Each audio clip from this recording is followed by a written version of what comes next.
Hey, Off-Season After Dark fans, we have reached episode 20, starting back in midsummer. And tonight we have our second Big 12 guest on. You remember in August, July, we had Texas Tech. Today we moved to Utah and have JT Wistrcill here from Locked On Utes. So another one of the more successful teams in that conference.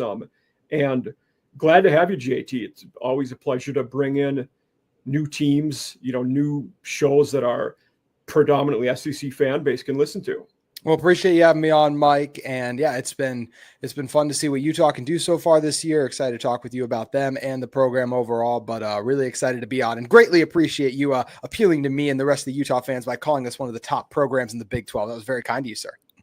Absolutely. I mean, in the Pac-12 you were, and then year one in the conference regressed a little, but back on target this year. And it was kind of one of those, last year I didn't see the 4-8 coming. And then I will say this year, I figured you'd be one of the more improved teams in the country just because it seemed so obvious that you wouldn't have a second down year in a row. Exactly. You look at last year's Utah team, and there's all these one-score games where you lose, and you go, what's the difference between Utah this year and last year? It's the quarterback play. It's better quarterback play. Is it great quarterback play? No, we've seen that a couple times now with Devin Dampier struggling and continuing to get hurt because of the style he plays. But Isaac Wilson and Brandon Rose, whoever it would may be, just not good quarterback play last year. But the rest of the pieces were there. A really good defensive season ago. Second in the Big 12 overall, actually. So really impressive with how much pressure was on them a year ago too. A really good offensive line last year, a physical rushing attack, but you need to upgrade the passing game, and Utah still has a long way to go to upgrade the passing game, but it's better. And that's why you see this Utah team, especially with that better quarterback play, they can go in there against an Arizona State team 2 weeks ago where that's an Arizona State team. They had their backup quarterback in. Utah did not, and it was a 40-10 thumping, and then they turn around and beat Tech, which is just weird all in of itself. Yeah. But Utah got the QB back, and they got the ship right, and now they're rolling. Yeah, I mean, that's a good way to put it. You talked about those close games. Remember, they had that month-long stretch last year where you had Arizona State, TCU, Houston, and then the one-pointer against BYU all in a row where it's like you were in every game and just couldn't get over the hump on any of them. So with a backup quarterback, we played Arizona State closer than Iowa State did by the end of the year. It's just that shows you this Utah football team wasn't that far off. And they're 27th in the country right now. I want to say they got 2 losses, but they're to a Tech team that I think is really good. I know they stumbled, but with a backup quarterback too, I might add. We know Morton's pretty good when healthy. And look, it's hard to win in a rivalry game on the road. Utah was right there. I think this is still one of the better teams in the Big 12. And I don't know if both of them will be, but you feel like at this point, out of your 2 losses, it's almost certain one of those teams makes the playoffs. I'd be one stunned. of them probably will. Yeah, I'd be stunned if Tech's not in there, right? They've been so good, and I know they stumbled against Arizona State, but they've dominated everyone else. They had Hammond in their backup. They still nearly won that game had their defense not allowed them to go on that long, late drive. Arizona State with Sam Leavitt, it feels like it was just a bad recipe for them in Salt Lake City with our physical offensive line. Arizona State, that's not a bad loss for them at all, so I'd be shocked if it wasn't Tech who bounces back and represents this contest. But, hey, BYU keeps finding ways to win, and you got to give them credit for that because that's the end goal at the end of the day. We talk about a lot of things going into these games, the matchups, everything. But at the end of the day, if you can keep finding ways to win, you're going to be sitting in a good spot. And looking at Tech's schedule, BYU is about the only tough game they have left, for a team that you feel like they can, really challenge them. I mean, that team's looking solid so far. So let's talk a little bit about the improvement to this year. You talked about Devin Dampier, obviously getting him from New Mexico was a massive improvement. He's a very good dual threat QB. And that O-line, I mean, several NFL prospects, Spencer Fano, Caleb Lomu, both will be playing in the NFL. How have they been able to win those games that they were losing last year by 1 possession? I think it's not even just Devin Dampier. I should also add Jason Beck. And I did not think I thought it was his worst game as offensive coordinator against BYU, but there's other players need to step up and do their jobs as well. But the additions of Devin Dampier and Jason Beck have absolutely transformed this offense and this team. Spencer Fano, in an interview with me over the summer at Big 12 Media Days, said this offense is fun. And he, last year, it was not fun, obviously. Utah could not score. It was painful. It was like the sound of fingernails on a chalkboard. That was the equivalent of watching this offense with your eyes. Like, it was painful to watch this offense, but because of what Devin Dampier and Jason Beck have brought, that physical rushing attack, getting all 5 starters back on the offensive line is rare these days in college football with transfer portal and just guys, eventually going off to the NFL, and it worked out pretty well for Utah, where Fano and Lomu were both in year 2 as collegiate players. They were both sophomores last year. So now they're both likely going to be first-round picks in this upcoming NFL draft, but to have those guys anchoring this offensive line has been massive, and Utah's just been able to bully a lot of teams too. I think the other thing I'll add for Utah as well is defense was still pretty good last year, but they didn't have that pass rusher. John Henry Daly is one of the best sack artists in the country. He's one of the best pass rushers. He's got over 8 sacks now, maybe even 9, I want to say. They'll list him at 10. They list him at 10 right now. 10 now. Yeah, wow. He's just been an absolute tear off the edge. He's been so much fun. And he should have gotten home a few more times if it wasn't for some BYU holding calls this past weekend. But what he's meant for this team off the edge, too, it's just been some key additions, the fresh energy that Jason Beck has brought to. It's been the biggest thing. And because of Dampier's ability and the creativity that Jason Beck has brought, it's made this Utah offense harder to defend. You got some key returners back defensively. You added a couple transfer guys that have been able to make an impact so far too. And the biggest thing still, though, is just that quarterback spot. That's where Utah's been able to flip what were a lot of those 1-score losses a season ago. Utah's a 2-loss team, but they have throttled some of these other teams. The Arizona State went on the road at UCLA. I know that doesn't look like that wasn't a great win early on. It's looking a little bit better now. They're playing better. Yeah, they're a lot better with the Bruins turning around. That was the most accurate thing I said this offseason, was I said it was better to get UCLA at the start of the year than the beginning. I had no idea how well that would age, because apparently Deshaun Foster was just a problem and they've turned it around. But the biggest thing's just been the offense, the creativity. Dampier, one of the best dual threat quarterbacks in the sport. I mean, Mike come into this year, like last year, he rushed for 1,000 yards and rushed for 1,000, threw for over 2,500. He was the only quarterback in the country to do that. So just his presence out there has meant everything for this team. It's why they've already matched last year's win total. They exceeded last year's rushing touchdown total by like game 3. It's like the 6th best rushing attack in college football. That offensive line, the philosophy, it's been a game changer for Utah. And I was surprised, going back to before Beck, I was surprised at how quickly it fell apart for Andy Ludwig. I know. He'd been there a decade. We'd heard about him, potentially at Notre Dame or, some other schools that potentially would give him a massive contract, stayed there. And then mid-season last year, it just wasn't working and he got let go. Then you turn around that offseason and identify another candidate who then picks it up and does well, which I think bodes well for Whittingham's ability to identify assistant coaches. And he succeeded for so long, you can't doubt the guy. I mean, in his 21st season as the head coach there, 170 some wins. I mean, there aren't many guys more impressive than him for his tenure there. He's done a fantastic job. He's coming off what, in my opinion, was one of his roughest outings as the head coach of Utah. I just really didn't like a lot of the decisions he made. I thought it's the type of thing where you only make those decisions and calls because you're playing BYU.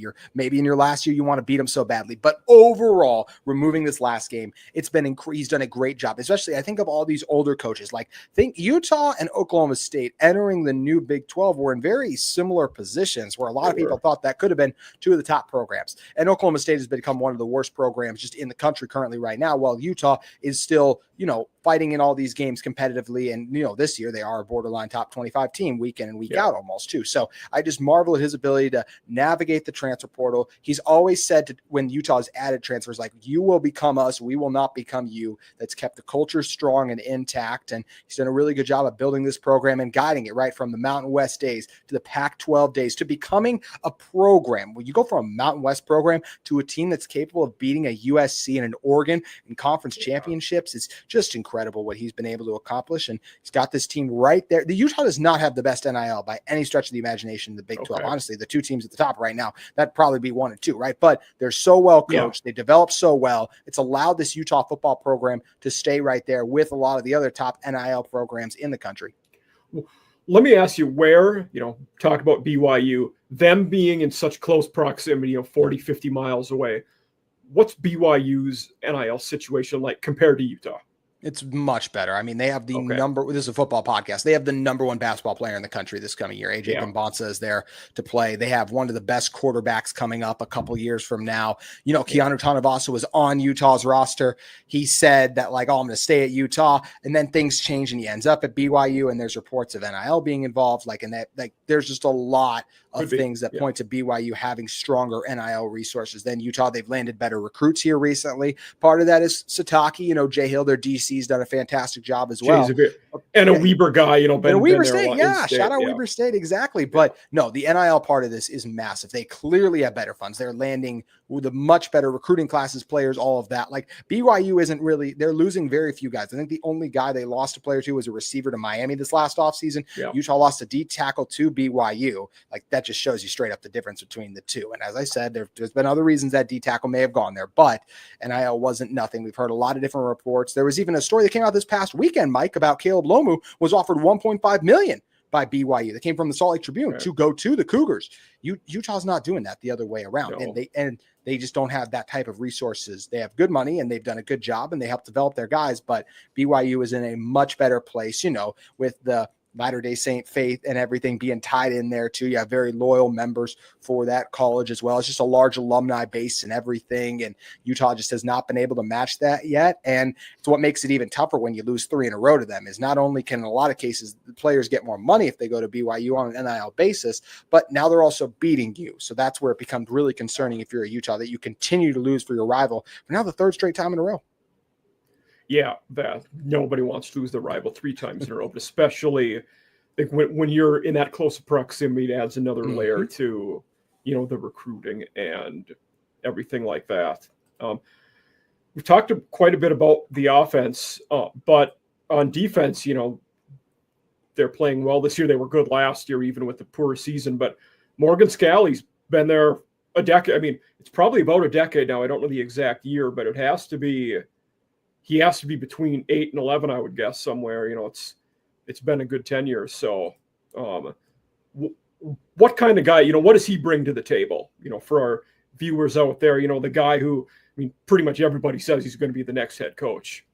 Yeah, he's the head coach in waiting. It's in his contract, and he deserves to be the next head coach in waiting. He's the type to me. Is he going to be Ryan Day, Lincoln Riley, like succeeds the legendary coach and, you know, elevates them in some ways or keeps them right where they are? I can't say that for certain, but there's no doubt in my mind that he has earned the right to be that next guy in waiting. This Utah defense, year in and year out, as you said, Mike, they have been elite. He's an incredibly aggressive defensive coordinator. He likes to send in the signals to his guys still. Like, he's that level of just hyper energy, get after it. Utah blitzes a lot. Like, they send the house at you frequently. They ask a ton of their corners. They're going to leave him out there and play him in man, but he coaches the secondary. Him and Sharif Shaw, who are 2 of the best defensive back coaches in the country for my money too. They do a great job developing those guys. This is a system and a scheme, like we talked about it. Like, they held ASU and Sam Levitt in check at times. They let Scadaboo get loose last year, but they held that ASU offense in check for some of the drives. They didn't go crazy on them. We saw them.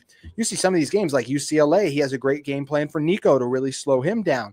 You see the Arizona State game we just mentioned, like, backup quarterback in there, but everyone else is out there for that ASU team, Jordan Tyson, and he doesn't really go off. Even a BYU team, Utah lost his game this last week, and Morgan Scalley's toward the bottom of the blame totem pole. Utah outgained BYU by over 100 yards, so you held them for under 30 too. And so that game was very winnable, but Morgan just does a great job. I love his game plans. I love the way he attacks weaknesses, the pressure. I played offensive line in high school. It would be such a pain in the butt trying to prep for a Morgan Scalley defense that week, because the way he tricks you into who's coming, who's not, and it is very difficult to prepare for. He's a fantastic defensive coordinator, and I'm very excited that Utah has him as their next head coach in waiting. USC a couple years ago wanted him to be their next DC, and that's where Utah had to throw that head coach in waiting clause in there to get him to stay at Utah, and we'll see when eventually he takes over, but I'm excited for the Morgan Scalley era when it gets underway.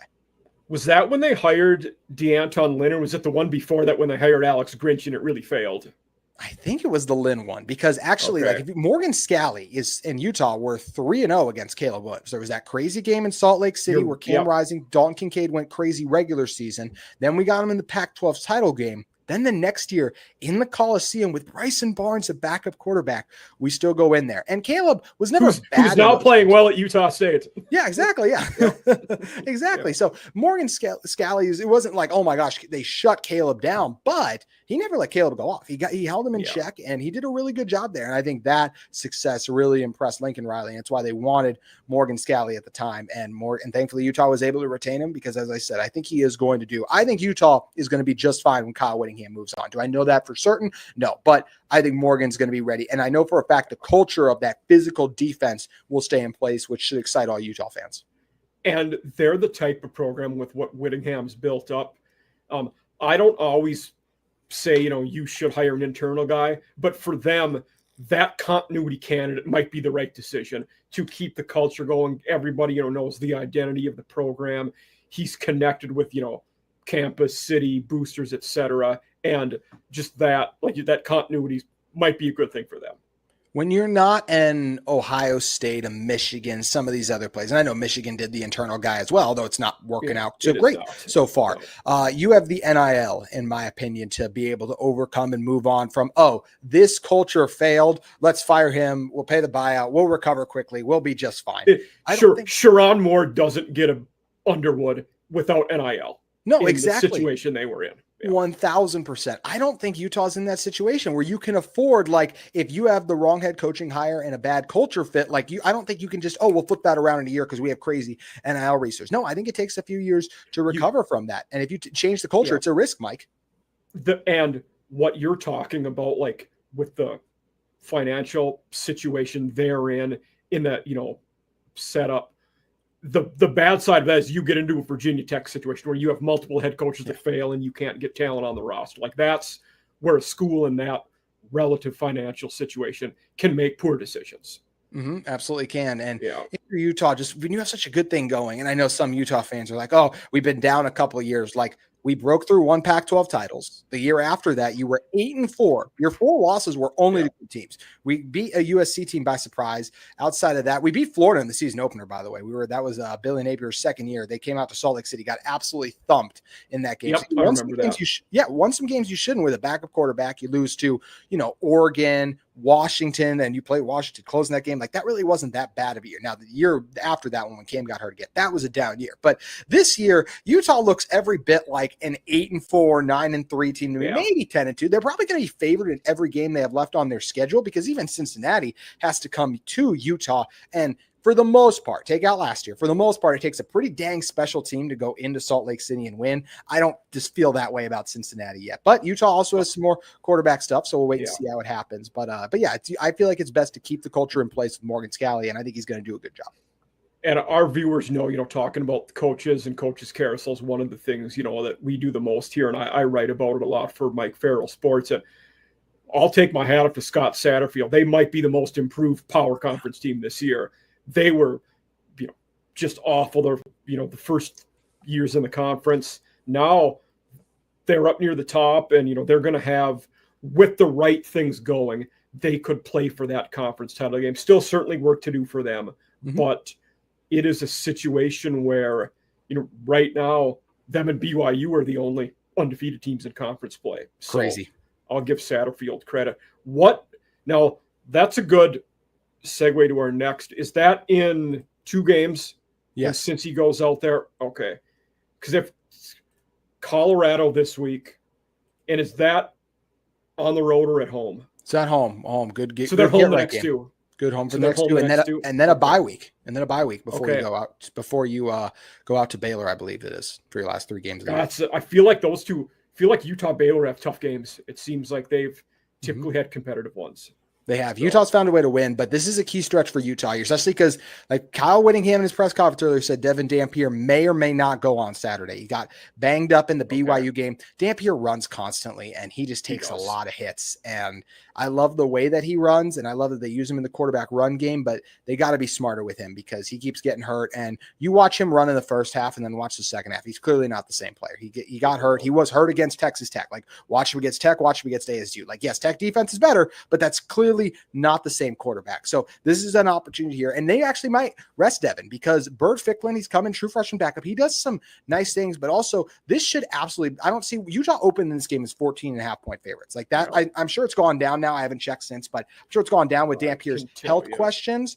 But this Colorado team, they're terrible against the run. They're the second worst in the Big 12. They allow over 180 yards per game. Utah is the best in the Big 12 running the ball, and they're one of the top 10 in the country. So if I'm Utah, you use a 6 offensive line more than anyone. Doesn't matter how many guys the Buffaloes want to put in the box. Run the dang ball, get the ground game working, and hopefully you really don't even need Devin Dampier this week. Let him rest up because you have that big game against Cincinnati a week after. But I don't think right now, if you made me say like, hey, is Utah going to be in Arlington? I'd probably say no, Mike. But the fact is, BYU, they keep finding ways to win. They're like 11th right now in the country. I personally don't view them as like one of the 15 best teams in college football that is going to be fine against Iowa State, against Texas Tech, against a TCU even, where Hoover could make some plays, right? So in this game, I look at Utah and I'm like, well, there's going to be an opportunity, whether it's BYU or maybe a Tech. Like if you win out, which isn't out of the question, not likely, but not out of the question, you can't slam the door shut on Utah's chances in Arlington. And that should be more than enough for this team to respond, bounce back, and be ready to roll against what should be a very winnable Saturday against the Buffs coming up. Yeah, you were correct. That spread has dropped to 13.5, which is a very interesting number because now now that you're under 2 touchdowns, that makes it a very interesting bet. So, so that'll be whether you cover or not. That should be a game where your O-line should be good enough to get it done because we talked about them and just Colorado can't stop the run at all. Their defensive front is almost non-existent at this point. Yeah, they got some pieces that are decent, right? Salters has started to figure it out. I like some of the receivers. They don't run the ball. Fantastic, though. So that should allow this Utah defense to really tee off. Third down is going to get loud in Salt Lake City. That Rice-Eccles Stadium is an incredibly difficult venue to play. And that's why you see an Arizona State go in there. And it's like, what happened? What went wrong? Well, we were fatigued. Altitude sometimes becomes a concern. Won't be a concern as much for Colorado, obviously. But just it's very hard to win in Utah. This is a matchup. And I like the coordinate. This is a coaching. Utah got out coaches last week. I don't think that will be the case against Colorado coming up here, and really should be a get right game for a Utah team that, like we said, they're 27th. They're barely not ranked, and their only 2 losses are to what I view as top 15 teams right now. You talked about their D-backs, and Colorado throwing so much. Is Nate Ritchie healthy? I saw he had a red flag when I was looking at it earlier. Okay. Yeah, he's missed the last couple games now. I don't think he'll be back here, and Utah could use him back. Now, Jackson Benny's done a great job filling in for him at safety, but unfortunately, this Utah team just needs better tackling on the field. Teo Johnson is their other safety, and he's a really talented coverage player. Man, he's really struggled in tackling. That was his issue last year. He's a former wide receiver that converted to DB, and I really thought that he was going to fix the tackling issues. But the play where Lander Barton, Utah's really good inside linebacker, who he's going to miss the first half of the Colorado game because of a targeting call the last game. It should have never been targeting because it should have never gotten there. Teo Johnson missed a sack. He missed a key tackle on Bear Bachmeier coming up too. So this Utah defense that struggled with tackling more this year than years past, and no Lander Barton and no Nate Ritchie as well have hurt that over these last few weeks now too. The other guy for Utah who has impressed me that haven't talked about on D, Elijah Davis is a good defensive back. Oh, he's really good. He's a solid solid player. Yeah. You barely hear his name watching games. And unfortunately, he actually got hurt against BYU. We'll see what the injury report is. Based on Witt's comments, which it's always very hard to take Kyle Whittingham, understand what he's saying with the injuries. I feel like he'll be back out there. But he's been really good. The Smith Snowden's been fantastic too. And Blake Cotton probably not on the level of those other guys. But also, like we said, Mike, no team, at least going into last week, no team in the country plays as much man coverage as Utah does. So you're asking a ton of your cornerbacks out there. I really like this Utah DB room, and they held up pretty well against BYU overall. Like we said, Utah did outgain them by 100 yards. No, I think that's all good points. So let's, we've talked about some of the other teams in the conference. What do you think are, some big storylines for the Big 12 or, things that you expect to happen the rest of the way, through the conference schedule? One of them I'll bring up and ask you. One of the more disappointing power conference teams in the country this year has been Kansas State. We thought they'd be a team who would, if not make it, they would at least compete for a conference, title berth, playing in that game. But losing, week 0 in Ireland and they did just beat TCU, but 4 losses already. We didn't expect that from them. What do you think we'll see from K-State the rest of the year? I think Kansas State could actually be this year's Kansas, or last year's Kansas, okay. I should say. Yeah. When you look at Kansas last year, a lot of expectations coming into the year, like Big 12 title, all kinds of stuff. This was finally going to be your Lance Leipold stayed, right? He turned down the Washington job. Like, you get Daniels back. This is going to boom. And it didn't. And they lost a lot Neal last year too. Yeah, and they lost a lot of early games. But what happened late in the year? They became the Big 12 giant slayer. They knocked off Colorado, Iowa State, BYU even. And, they still didn't make a bowl game last year, but they were just this really gritty team that kept finding ways to win. I think Kansas State is going to be this year's version of that because Avery Johnson is a really talented QB. And we see now, and him and Matt Wells took him some time to get going, but we saw it against TCU. Man, that TCU, what a disappointing game that was, dude. The most disappointing team in the Big 12 to me has been Kansas State, but it's been a couple of disappointing teams, right? A Baylor I'd throw in there as well too, who they just lost to TCU this most recent week. Like even week 1, like I just think if you're a Baylor team that's as good as a lot of us thought you were going to be, you beat that Auburn team. Because that Auburn team, I know they're maybe a little better than the record indicates because they're in all these games against SEC teams, but that's a home game. Dave Aranda was the DC on that LSU team that won the national championship. He's the play caller. We thought that defense would improve. They just simply haven't. But going back to Kansas. Going back to Kansas State. It's just been a disappointing year, but I still think they're going to continue to find ways to win games, be a thorn in their side. Them, TCU, Baylor, they won't be in the conference championship picture in my eyes, but they're going to make things interesting in a lot of these games because the Big 12 still has incredible depth in this conference. Those teams were all disappointing. Sawyer Robertson, Josh Hoover, and even like we'll go back to Kansas State, Avery Johnson, like Kansas, Jalen Daniels. Those guys are all capable of being the best quarterback on the field in almost any Big 12 matchup. And when that's the case, you have a chance on a one-game basis. But their inconsistencies, not just those quarterbacks, but those teams as well, are what will hold them back. So that's definitely been a big story is in some ways you have a surprise team like Cincinnati and all those other Big 12 teams who at this point feel like they won't be in the race by the time we get to the last week of the regular season. We've got another team who poor last year, but could be in the race now. The Houston Cougars, 6-1 right now. Willie Fritz has been ahead. In fact, I tweeted about him, yesterday. Willie's won everywhere he's been. They're sitting at 6-1 now. Their schedule's pretty favorable the rest of the way.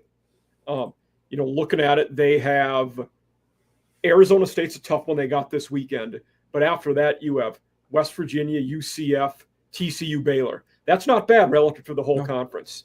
So, and I think for them, it's, we saw Wegman, when he was at Texas A&M, he was pretty good when he was healthy. Mm-hmm. He just was hurt all the time. Now we're seeing him stay healthy, and he's pretty good.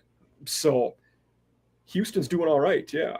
They are doing all right. I'll be honest. I don't buy them as a top 5 team in this conference, but I absolutely think they're a top 10 team in this conference. I don't think their schedule has been very difficult overall. Let's not forget they could have easily lost that Oregon State game. They're the only team in the Big 12, right, to go to overtime with the team that ended up eventually firing their head coach, right? They've gotten to play Oklahoma State already. I don't think, look, Arizona, Fafita's fun. Maybe they're in a similar tier to TCU and some of those other teams. I don't view Arizona as that good. That's their best. And Arizona's their best win. It's their best win. Exactly. Yeah. So I still need to see more from Houston against the best teams in the conference. But you mentioned it, Mike. They don't see a lot of the best teams in this conference. They got a Utah last year. I'd love to see Houston again this year. I think now that we got our quarterback healthy, our offensive line better. So that to me, Houston is a good team. They are a much improved Big 12 team. They're absolutely a top 10, maybe even a top 8 team in this conference. I don't think they're one of the 5 best. I think they lost a lot on defense last year because they had one of the best defenses in the Big 12, but their DC left. So their defense has gotten a little worse. Connor Wigman's done some good things, but we saw how that went against an elite team like a Texas Tech. So to me, I just want to see more from them because we already said their best wins an Arizona team that I don't think is very good.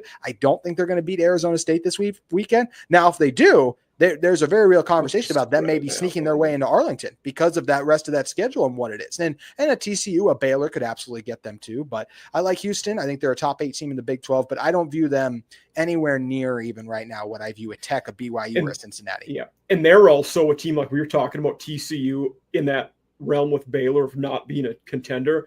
But with TCU's throwing game, they could beat a team like Houston on the right day where you're just Hoover's going to be slinging it and you're going to put up 45. Absolutely. Look at the SMU game. That's what happened. Yeah. Then another one on the opposite end of the standings in in my current state here, we have the West Virginia Mountaineers.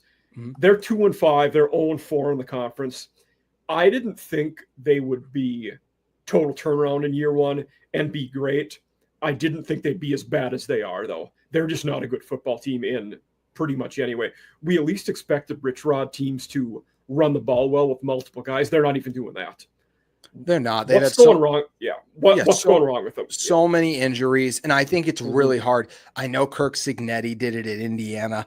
That's kind of an outlier. It's really hard to bring in this many new. I think it was 80 is the most ever. It's really hard to bring in that many players and turn things around and flip it, especially in a conference like the Big 12. It's also just call it what it is. They don't have very good quarterback play. That's a massive thing in this conference. Why was Utah didn't have good quarterback play last year, but they had a really good defense. West Virginia's defense is not that level. It's a fine defense, maybe because they did some things against the BYU, but I mean they've gotten steamrolled by some of the best teams in this Big 12. Now they got blown up by Kansas, Utah. So to me, West Virginia, I like Rich Rod. I think eventually it will work there, and sometimes before you get better, it's got to get worse, right? They really tore things down from where they were as a middle tier kind of Big 12 teams. So you tear that down, and then you hope next year that you can bounce back. You got the win against Pitt. That was kind of their Super Bowl this year, so that's still a positive thing that they were able to do. And yeah, it's just going to be a little bit of a rebuild. You need to get better along the offensive line. That has to get better. You have to continue to develop, get the right quarterback in there too. I like some pieces they have along the D-line, but it's just tough in a conference like the Big 12 when you have some teams like a Tech, a BYU, who their NIL is firing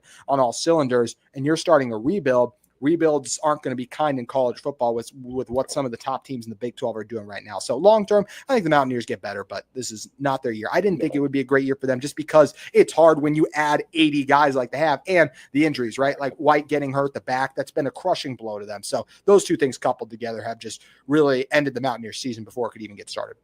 Yeah, I was going to bring up that exact point of Jaheim White is of all of the Power 4 teams, he might be the most impactful non-quarterback injury anybody's had. Because for how much they run the ball and what a good player he is, that was right when he got hurt. It's like, and I was watching it when they were playing Ohio. It's like, they can't replace him. They will suffer the rest of the season because of that. You just knew it in the moment. Mm-hmm. Yeah, so you're absolutely right. Yeah. Now, talking about a team that's slightly better, but in the same vein as West Virginia, UCF. A team who brings back a former head coach in the offseason to be the current boss. How do you expect the second Scott Frost tenure to go at UCF? I actually thought it'll be okay. I do too. It's funny to me. So many people didn't like the hire there. It's just like, I know he didn't work at Nebraska, but whoever you were going to hire, your hope at UCF is that what he would do, what Scott Frost has already done. Yes. Everyone wants to relive the glory days, because then what's funny about that, the people who didn't like the hire, is let's say you hire some new coach and it doesn't go well. All you'd be posting is about, I miss the Scott Frost days. Well, now you get a chance to actually try and relive them with a coach who wants to be there, who's learned his lessons, who's come back now. And rebuilds take time in college football. I think UCF's another place where their NIL probably isn't in the greatest spot too. So it's going to take some time developing the right culture, the right system, getting all those things in place too. They battled Cincinnati hard that first game, right? I think you're just looking for signs in the first year. We talked about the Pitt win for Rich Rod, right? Like signs that, okay, this isn't going to be a disaster. This isn't going to be Deshaun Foster of the Big 12, basically. And I think that Frost has done that already. I like some of the pieces they have there. It's early on too. You still got to win over UNC and Bill Belichick, which pretty much everyone does right now, but it's still nice to get that P4 win in there too. I like UCF. I think the long-term outlook for them will be better. Are they going to be one of the best teams in the Big 12? That's asking a lot. Can they be much better than they've been these last 2 years? I totally think so. I like the Scott Frost hire, and I already think it's showing dividends in how they've been more competitive in some of these games, especially than they were down the stretch last year. Utah's last game was at UCF last year in Orlando. That got out of hand quickly. Yeah.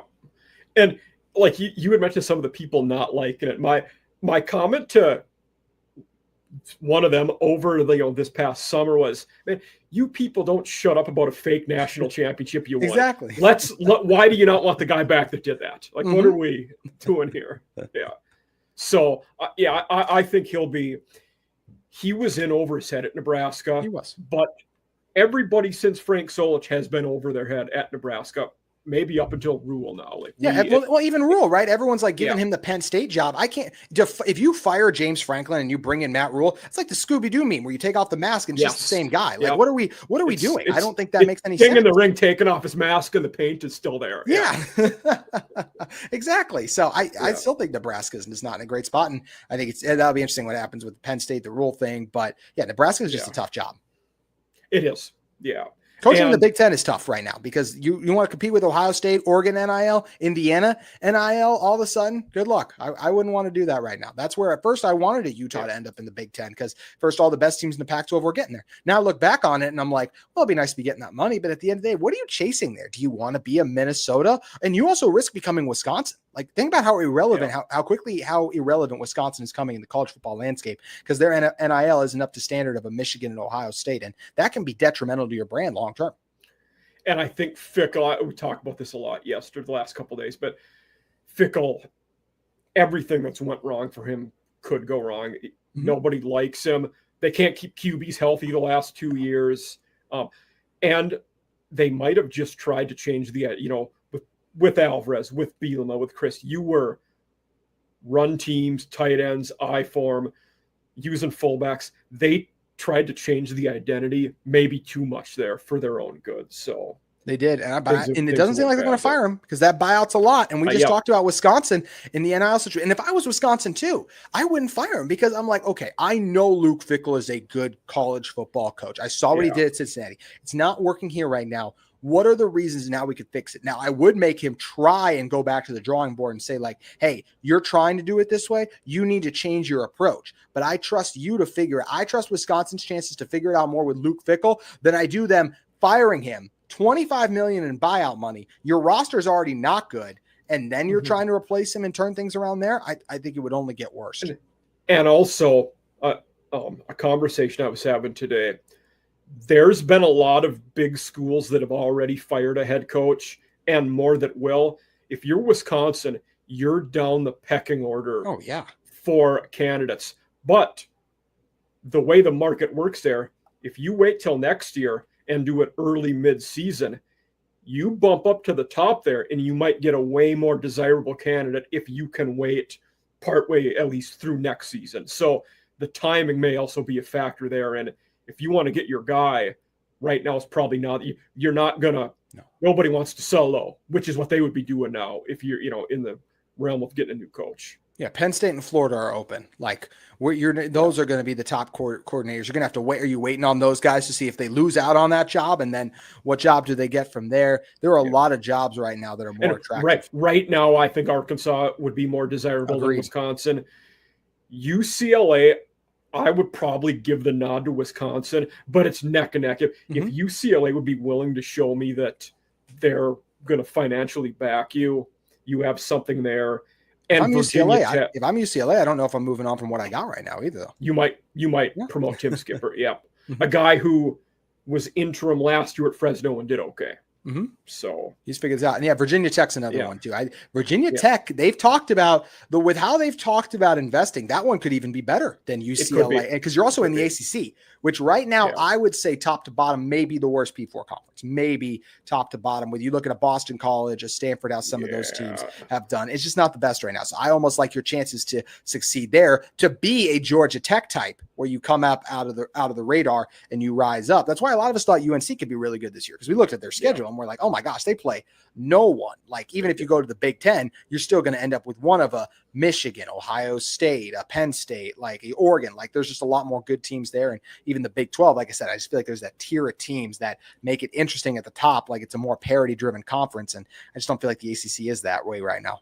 Yeah. Turns out that team is Georgia Tech because they beat Clemson and now they're not good. They're going to, there's a decent chance that they are 11-0 going into Georgia, their last regular season game. And by which time they would have clinched a spot in the conference title game. So if they're 11-0 going into the Georgia game, like, they're literally in the playoff to me too. Like, you're going to lose to Georgia and then you lose the ACC title game. Like, you're absolutely a lock in there too. And I'm so impressed. Yeah, at 11-2, you're in the playoffs at 11-2 at that point. Speaking of head coaching candidates, by the way, I kind of want him to stay there because it's a fun story, but I'd give him all the money at Georgia Tech. I'd give him Brett Key. Thank you. I'm trying to remember the last name. I'd give him all the money. He's a Georgia Tech alum too. So money talks. Money talks. We just talked about some of these other guys who have left their alma maters, like Jonathan Smith did, Michigan State, not going well at all right now, but money talks. Yeah, absolutely. Yeah.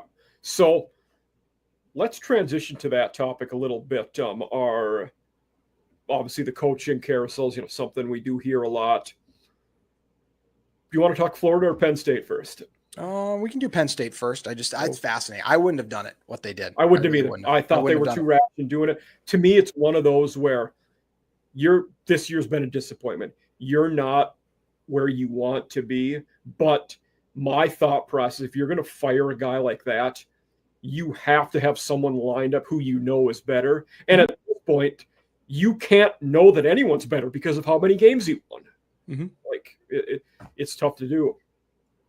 He helped to resurrect that program, and they just turned him around and dumped him off, and they think they're so much better and they can do that. Like, maybe we'll see. You're going to get your good NIL and everything. And I understand it's disappointing, but I also know this, like when you're knocking on the door, they almost beat Oregon. And I know it gets frustrating to do this over and over again and not lose it. It's more likely you're going to fall back than get better with your next hire, especially because, I mean, like you said, like where's the home run hire? It was Cignetti was number one on everyone's board. And then Indiana brings the brink trunks out for him, and they make him their guy there. So if you're Penn State, I don't even know where you go right now. I think there's good candidates, like we said. Like I would love a Key from Georgia Tech, but can you get him out of there? I don't know that. If I was them or Florida, a guy high on my list would be Eli Drinkwitz. Very good for coach. Sure.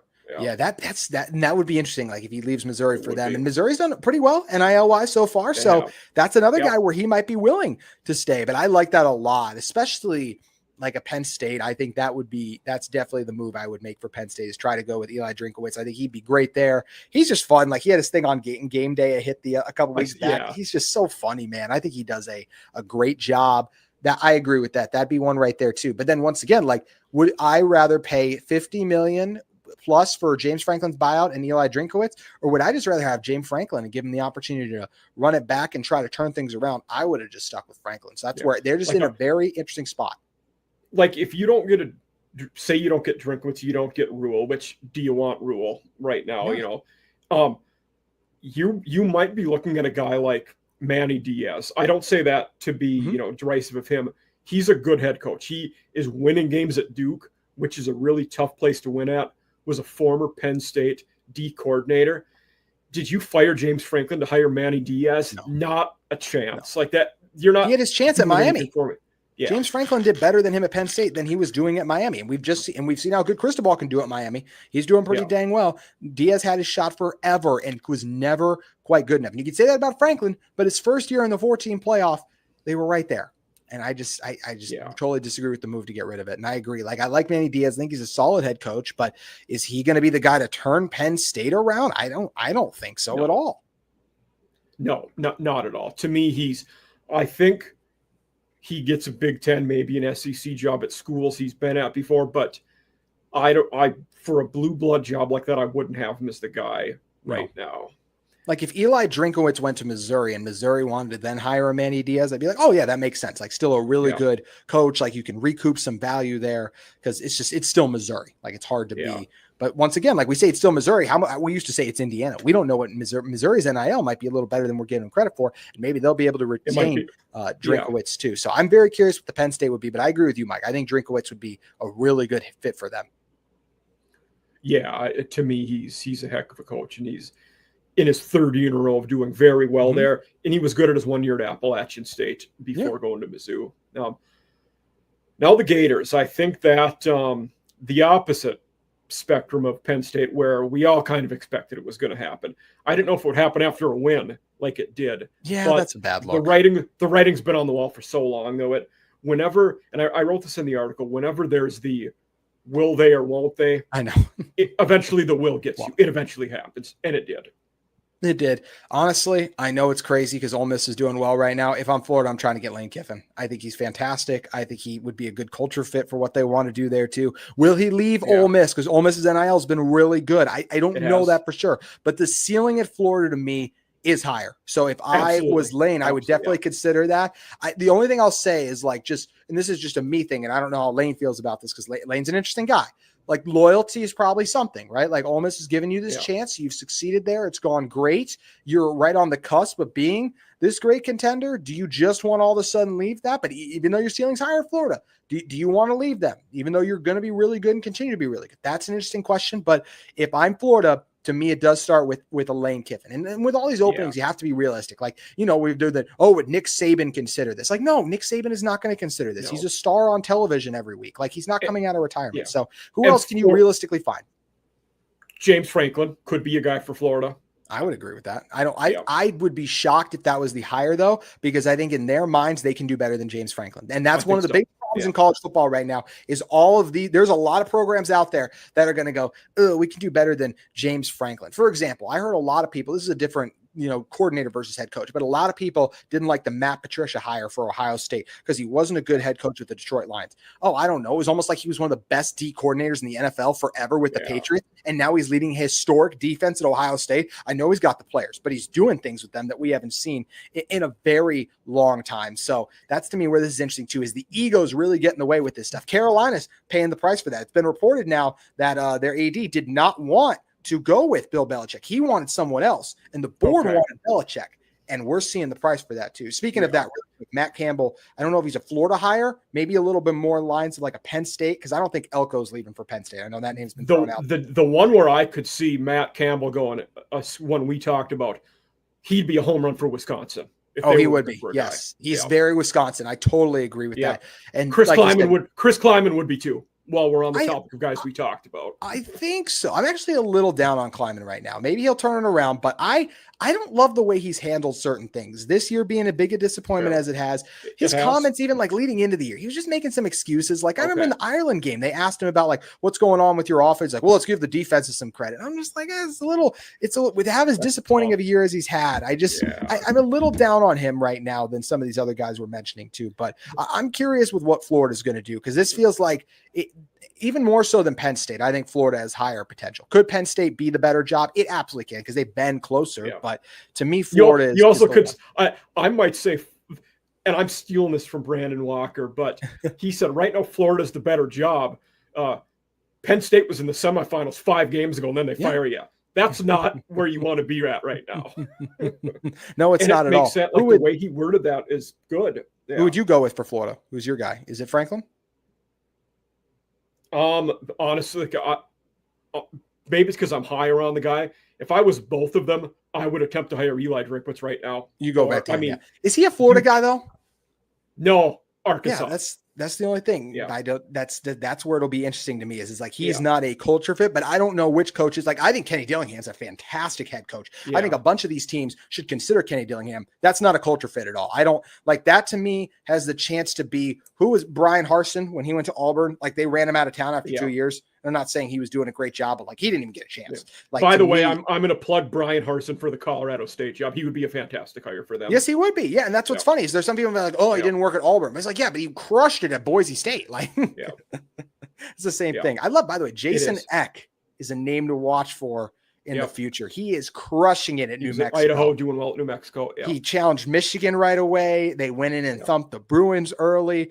He's not getting the Florida job, but I'm just saying that's a nice, like he's going to only continue to rise up the ranks. I really like the way he runs his program. Maybe he's an Oklahoma State candidate. Yeah. Now it's tough after 1 year. You almost feel like he'd stay at New Mexico at least one more. Yeah, and they like that. There's some guys like in Texas. I feel like they're going to go with like a Texas or Oklahoma type of hire. Especially Eric Morris at North Texas. I think who's the one? Yeah, who's the one at the Texas State coach? What's his name too? GJ Kinney. I could see Kinney as well. That's another one I definitely see there. And really quick for the Florida one, I go back. I think Brett Key would be a home run hire for Florida, and I think that's what they need.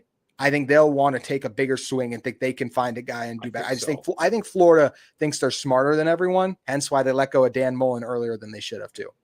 That might be true. Yeah. Which is another name. I'd be interested if anyone kicks the tires on Dan Mullen again. He did pretty well when he was at the P4 ranks, and he's doing well.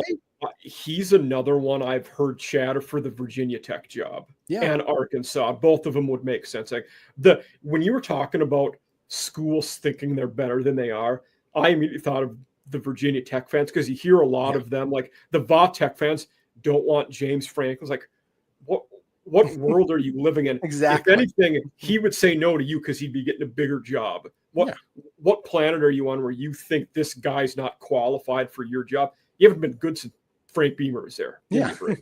Exactly. And they are the definition of a program to me. If they don't fix some things, there's a lot of these programs. Wisconsin's one of them right now. You will be casualties of the NIL era. Indiana, Missouri, some of these new powers are emerging. Oregon is back and better than they've been in a while, right? Because of the NIL and the ability they have. And a lot of these schools are going to they'll be like, oh, we used to be this good. We need to keep chasing that. You're not that anymore in the NIL era. You become a Kentucky where you just keep regressing. Exactly. Yeah, that's another job. Mark Stoops, I wonder if he's going to keep Kentucky too. That's another one because they're going downwards. He's one I have a little more sympathy for because he's the best coach they've ever had. They were a nothing bottom feeder. He was winning 8-10 games, at least 8 games for a number of years. Like he raised the bar a ton. I do think it's time for the cycle to end and them to move on probably to John Summerall, who is an alumni, former player there and is a fantastic G5 coach. But agreed. Hats off to Stoops, build a statue of him, but hey, see you later. Yeah, and some guys you get to that point with, right? Like Mac, I know it's been a disaster for UNC. They absolutely had to move on from Mac Brown. It was not good last year. Like people forget that because of how bad it's been this year. Like they should have gone with Matt Campbell, hindsight, like going this year, but like moving on from Mac Brown was absolutely the right decision. They got like blown out by Boston College. That's another one I'm shocked by the way, how bad it's gone for Bill O'Brien. It shocked me with North Carolina. It's like Max getting old, the game passed him by. Then you hire a 70-year-old. Why? Exactly. That's what we said. There's that divide. There was that divide in the dysfunction in there too. And that'll be interesting to see for them. Like, is Bill want to continue to try and prove everyone wrong? Does he just punt and admit it's over? But if he does that, like, I don't think there's ever a chance he becomes an NFL coach versus if he sticks it out there and there's so much money tied up in there, maybe he will want to stick it out and fix it out. Maybe then eventually could get up there. So that's an interesting one too. Cause I was actually at that game, their game against TCU, and the energy and the buzz when they scored that first touchdown in the building or in the stadium, electric. And it's like, you see what this could be if it's right and firing on all cylinders. I love that campus. I love right when that happened. We had Skip Bayless tweeting out, "This is a national championship caliber offense." Skip Bayless being wrong. What? Never happens, right? Mr. What is it? Manziel will be bigger than LeBron ever was in Cleveland. The coaching carousel is always fascinating. I have a few coaching questions. These two I always do, and then we're going to do another fun one. So I'll limit this to the Big 12, the conference you focus on. Which coach right now is on the hottest seat? Ooh, the hottest seat in the Big 12. I'm trying to think. Really, are you going to ask me who the best coach in this conference is? Is the next one going to be or no? I'm not going to ask. No, really. The next one surprises, but this is hottest seat. Yeah. Okay, I'm for really quick for best. I think Kenny Dillingham's fantastic. I just wanted to say that because I think I'm a huge fan. Hottest seat. Go. Hold on. While you're answering this is the graphic I showed in the preseason. I like it. This is not my list. Mm-hmm. I did write one for every conference. This is not my list, I will say. You know what? It's Brennan, by the way. He's on the hottest seat still, especially as they start to disappoint. Because it was Gundy, clearly, right? And I think a lot of us thought Gundy was going to get better. Dykes is heating up a little bit, but won that game against Baylor. I think he's okay. Oh, you know what? I'm so sorry. I think Aranda's heating up too. I forgot about Dave Aranda. Yeah, Brennan actually, because it's year 2, I think he's okay.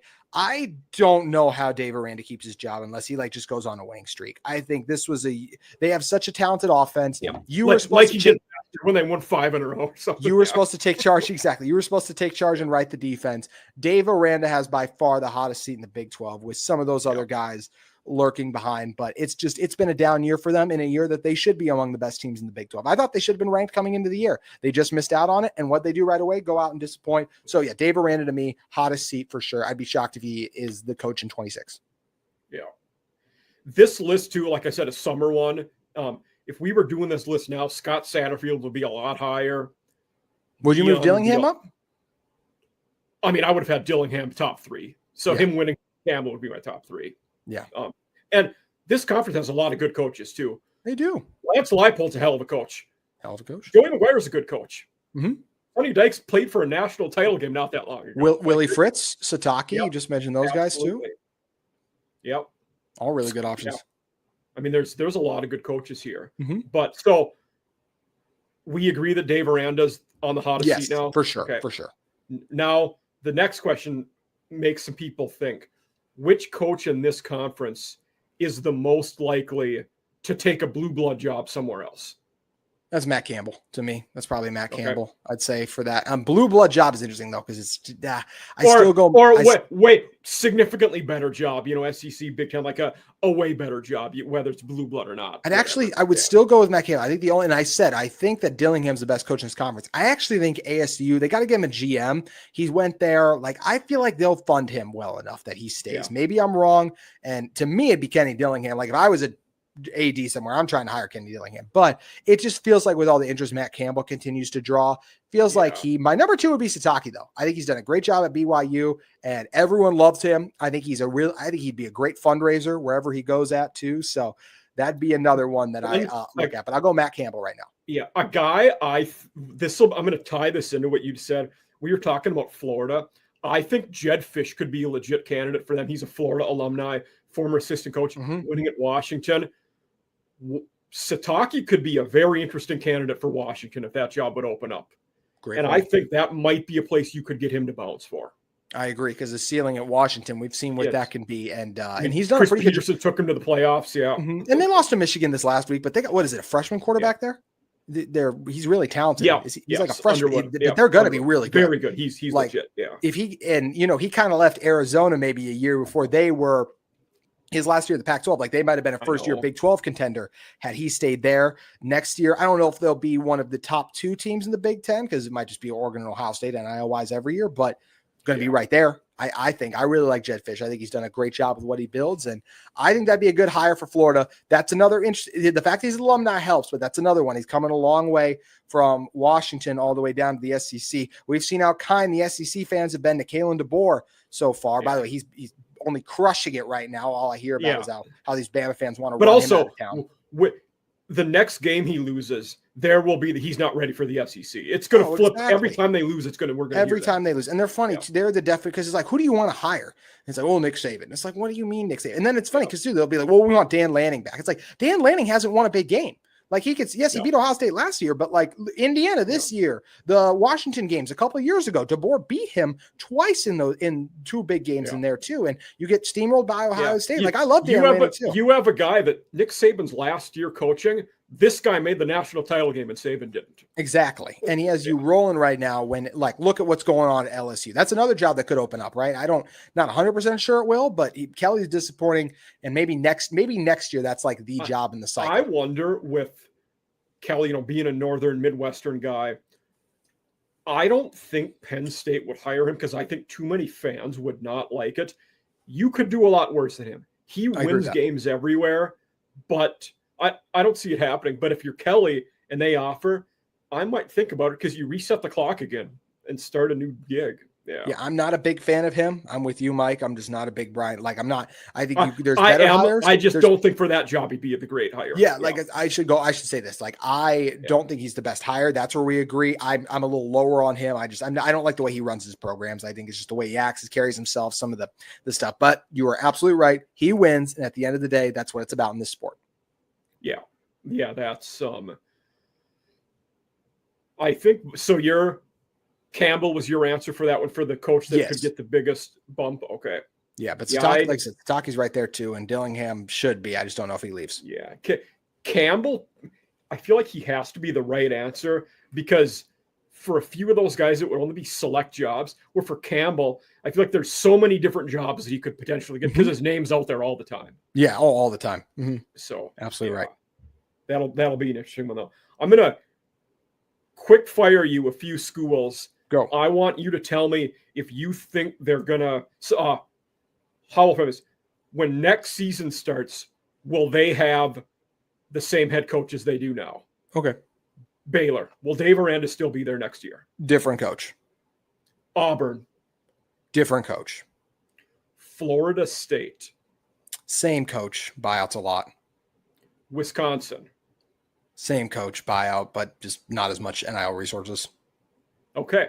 Those were the main ones I wanted to talk about. So that's because they're the ones we're hearing everybody I think Norvell will get them back to like whether they lost 3-4 games, whatever. Like I think they'll be 7-5, and it'll just be to the point where it's like we're still paying Jimbo. Or not Florida State, I'm sorry. They're still paying who was the last coach there? There might be a push for Willie Sim. Thank you. No, not Willie Taggart. Willie Taggart. That was rough too. But I still just think they'll be like, that's a lot of money for the buyout. Let's wait another year. Let's see how Dion does after another year, and then maybe we make that happen. The homecoming. I'd love to see that at Florida State. I think that'd be a lot of fun. And another one, former Florida State coordinator Kenny Dillingham. I don't know if he'd leave for that job. I mean, he's another one alumni. That'd be a great hire for them too.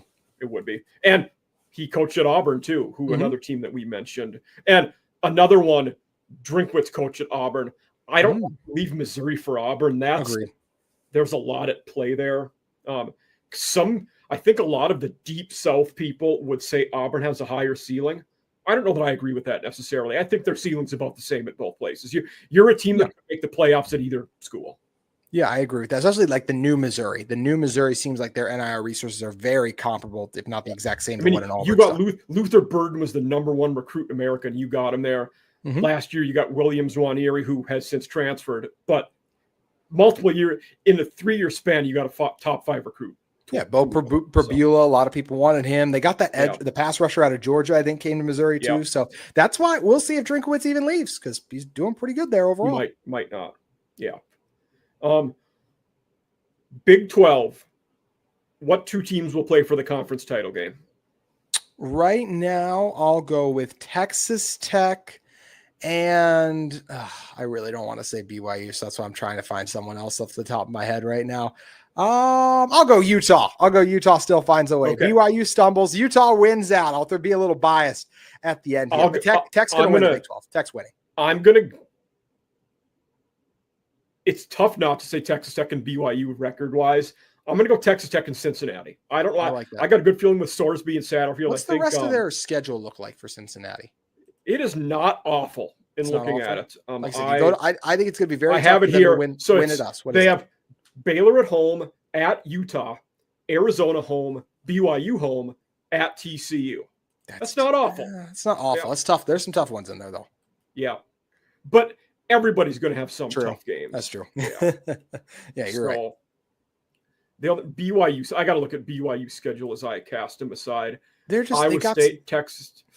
That's tougher. Look at how they keep squeezing by. Like, to me, I just don't look at them and I go, oh, yeah, they're going to be fine. Like, I think they're going to stumble. Yeah. But I will say for them, this is Kalani Sitake since 2020. 11 wins, 10 wins, 8 wins, 5 wins, 11 wins, and now they're at 7-0. Like, that's a lot of double-digit win seasons. That's why, like you said, that's why Washington should be interested if Fish goes. 100%. Yes, I think that would be a good one. We're at mid-season now. I'll ask you a question I've not asked anybody else. Who's going to win the Heisman Trophy? Oh my goodness! If that ain't the hardest question in the sport right now, I don't feel like I wish Genty was playing this year, because I wanted him to win it last year, and obviously, and Travis was very deserving, right? But like last year's was one of those races they both deserved to win it, and now we're begging for someone to jump ahead and take the lead. Was Mateer, and then he gets hurt. So I feel like if you're making me guess right now, I'm probably going to say Fernando Mendoza or Ty Simpson. I'd probably go Mendoza. Julian Sane is in there, but he's probably third or fourth right now. I'll go any QB on a playoff team is in there. Like I've said this before, last year was the anomaly where we had 2 non-QBs at 1 and 2. You're a quarterback on a team that wins 9 or 10 games. You are in the running by definition, basically, at this point. Yeah, I'll go Mendoza right now. But even like we said, like just Heisman winning quarterback for Mendoza, like that to me is probably one of the worst winners we've had in a few years. It's a weak race this year so far. So far. And Dante Moore could, if Oregon goes on a heater, they just have the one loss. He's going to have a shot. And looking at the regional voting, Moore would get the West Coast stuff, which you got to configure, where you're at and so on. Simpson would get the South too, which would be a big I wish that Jeremiah Smith was having that type of year at Ohio State, but he's been really good. Team's game plan around him. He has not been transcendent. He has like a Heisman, like a receiver has to be to get the Heisman. You're right. Yeah, you got to be like Devontae Smith was, where you're getting 1-2. You got to get 15 touchdowns on the season probably. Mm-hmm. I'd love to see a defensive guy win, a true defensive guy, not a hybrid, a true defensive guy win the Heisman one of these years. But it's probably going to be a bit till we get that. Yeah, I don't think this year there's no, definitely not this year. I'm just saying one of these years. It'd be fun if someone Yeah. had like stats like that. And up until last week, we would have said Carson Beck was up, a candidate. Oh my gosh. Yeah. And they 4 picks. Yeah, that was a rough one for them. But yeah, I mean, there's nobody that stands out right now. I think, No. like we had mentioned the guys that Mendoza, Simpson, I think they probably are 1-2 at this point. Probably. And like, I like Simpson, but it just, it's not a Heisman guy. Like his numbers, his play to me, like some of these other years, the guy we've had finishing second or third, like even a couple years ago, right? I think Jaden Daniels won at Penix, was right behind him. Like they were having incredible years. Like, and we'll see, maybe someone will still emerge, but it just hasn't been a great Heisman run so far this year. Georgia doesn't have anybody. Ole Miss is good, but you've had the 2 QBs. Neither of them have played enough. You got some good teams this year. You just don't have like a spectacular Heisman-like individual in college football to me. Some years you have Ahmad Hardy's regressed a little bit the last couple games. Yeah, so it's interesting. But JT Wistrcill, Locked On Utes. I'll show the banner again. And for all of you viewers out there, I'll tag his socials and places you can find his content. How many days a week are you running episodes, JT? Monday through Friday and in season on Saturdays too. So staying busy during the season like we all are. College football every single day. Gotta love it. Awesome. That's great to hear. So I'm Mike Huesmann. You people know you can find me here, and then Thursday nights on our group one. And then now I'm doing Locked On Vandy one day a week with Corey, either Tuesday, Wednesday. But JT, was fantastic to have you here. Great to talk about a team who, our viewers, aren't going to be watching as much, but is a successful team. So thank you for being here. I really appreciate it. Thanks for having me on, Mike. Had an absolute blast.